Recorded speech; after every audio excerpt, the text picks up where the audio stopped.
आज की वीडियो बहुत इंपॉर्टेंट है। बहुत सारी महिलाओं को ये डाउट होती है कि आपको पीरियड्स के दौरान काफ़ी बड़े बड़े से क्लॉट्स निकलते हैं, तो क्या इस वजह से भी कई बार प्रेगनेंसी नहीं रुकती है? और पीरियड्स में आने वाले जो क्लॉट्स होते हैं वो आखिर क्यों निकलते हैं? अगर आपको बड़े क्लॉट्स होते हैं तो क्या कोई बीमारी का अंदेशा है? सबके बारे में आज इस वीडियो में डिस्कशन क्या है।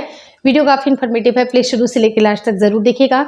नमस्कार दोस्तों, मेरा नाम हर्षिता वर्मा है और आपका मेरे चैनल ट्विंस माय वर्ल्ड पे बहुत बहुत स्वागत है। जब भी महिलाओं की मेंस्ट्रुएशन होती है उसका मतलब होता है कि उनके महीने दर महीने जो भी उनका एक फिक्स टाइम होता है, 28 से 30 दिन की अगर साइकिल चल रही है या उससे ज़्यादा है या पीरियड साइकिल छोटी भी है, तब भी आपका जब भी मेंस्ट्रुएशन निकलता है उस टाइम पे आपके बच्चेदानी के मुंह से होते हुए निकल के आपको ब्लीडिंग होती है। और ये ब्लीडिंग जो होती है आपके जितने भी यूट्रस की जो लाइनिंग बन रही होती है आपकी प्रेगनेंसी को प्रिपेयर करने के लिए, यानी कि अगर अंडा वहाँ पर मौजूद होता है और मेल के सेल्स भी मौजूद होते हैं और उनका फर्टिलाइजेशन अगर हो जाता तो आपके यूट्रस की जो एक परत होती है, बच्चेदानी के ऊपर एक दीवार बनी होती है, उसमें आपकी प्रेगनेंसी सेटल्ड होती है और उसके बाद ही प्रेगनेंसी आपकी एडवांस रूप लेती है।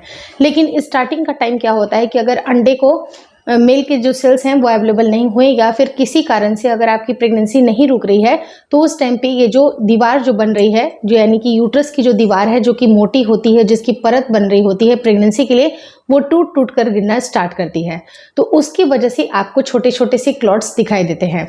लेकिन अगर क्लॉट्स बहुत ज़्यादा हैं, अगर आपको खजूर के साइज के बराबर अगर आपको क्लॉट दिखाई देते हैं तो ये किसी खतरे की घंटी हो सकती है। उस टाइम पे आप अपने गायनेकोलॉजिस्ट से बात करना बिल्कुल ना भूलें।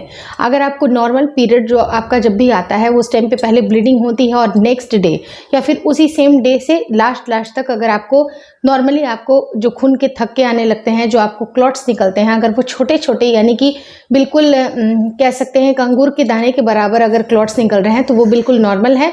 लेकिन अगर ये क्लॉट काफ़ी बड़े बड़े हैं तो उस टाइम पे आप अपने डॉक्टर से ज़रूर विजिट करें, क्योंकि नॉर्मल केसेस में इतने बड़े क्लॉट्स नहीं निकलने चाहिए। आपको फ्रीक्वेंटली ये देखना चाहिए कि आपके पीरियड साइकिल में किस तरह के क्लॉट्स निकल रहे हैं।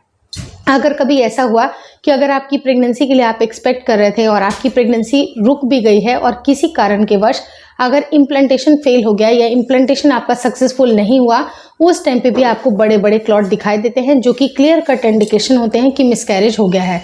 तो इन दोनों फर्क को आपको समझना पड़ेगा कि कहीं किसी तरह की मिसकैरेज तो नहीं, मिस्ड एबॉर्शन तो नहीं, और अगर क्लॉट बड़े हैं, ये पहले कभी भी नहीं हुआ है, तो भी आप अपने डॉक्टर से ज़रूर कंसल्ट करें। क्योंकि इस टाइम पे जब अगर आप अपनी प्रेगनेंसी को एक्सपेक्ट कर रही हैं तो बहुत सारे शरीर में चेंजेस हो रहे हैं। क्योंकि कई बार अगर मिस्ड एबॉर्शन है या एबॉर्शन की घटना अगर किसी महिला के साथ हो जाती है और उनका यूट्रस अच्छी तरह से क्लीन नहीं होता है, तब भी आपको आगे चल के इन्फेक्शन का सामना करना पड़ सकता है। तो इन्फेक्शन से बचने के लिए आप अपने गायनेकोलॉजिस्ट से ज़रूर मिलें। बहुत सारी महिलाएं जो कि जानबूझकर प्रेगनेंसी को डिस्कार्ड करती हैं, एमटीपी जो किट्स होती हैं उनका इस्तेमाल करती हैं, कुछ गोलियां खाती हैं, उनको लगता है कि मिसकैरेज हो जाएगा, उनकी प्रेगनेंसी डिस्कार्ड हो जाएगी, या बहुत सारे ऐसे घरेलू नुस्खे इस्तेमाल करती हैं जिससे कि उनको लगता है कि ये पीरियड्स आ जाएगा और प्रेगनेंसी नहीं रुकेगी। लेकिन बेसिकली जब भी अगर आपका गर्भ रुकने वाला होता है या कई बार इम्प्लांटेशन फेल हो गई है या कुछ ना कुछ अगर गर्भ के पार्टिकल आपके यूट्रस के अंदर रुक गए हैं या थोड़े मोड़े भी अगर पार्टिकल आगे रुक गए हैं तो वो आगे जाके आपको इन्फेक्शन बन सकती है। तो इस तरह की इन्फेक्शन या इस तरह की आधी अधूरी नॉलेज लेने से बेटर है कि आप अपने डॉक्टर से कंसल्ट करना बिल्कुल न भूलें, ताकि आपके अंदर जो भी क्लॉट अगर जमा हुई है या गंदगी है उसको अच्छी तरह से यूट्रस की क्लीनिंग के दौरान आप क्लीन कर सकते हैं। होपफुली आज की इस वीडियो में आपको जानकारी मिली होगी। कई बार बहुत सारी ऐसी महिलाएं होती हैं जो कि अपने यूट्रस को क्लीन करने के लिए बहुत सारे डिटॉक्स वाटर का इस्तेमाल करती हैं, जो कि बिल्कुल सही भी है। अगर आपकी प्रेगनेंसी कंसीव नहीं हो रही है तो बेसिकली आपके यूट्रस का क्लीन करना भी ज़रूरी है। तो यूट्रस को आप कैसे क्लीन कर सकते हैं? तो जब भी अगर आपका पीरियड आता है उस टाइम पे आपको अजवाइन का पानी या फिर जिंजर का पानी आपको ज़रूर पीना चाहिए, ताकि जो आपको ब्लीडिंग निकल रही है, जो आपको ब्लड निकल रहा है, उस टाइम पे बहुत ही क्लियरली अच्छी तरह से आपका पूरा का पूरा ब्लड निकल जाए, यूट्रस अच्छी तरह से साफ होगा, तो आपकी गर्भ धारण करने में भी परेशानी नहीं होगी। होपफुली आपको आज की वीडियो काफ़ी अच्छी लगी। अगर अच्छी लगी तो प्लीज़ लाइक कर दीजिए।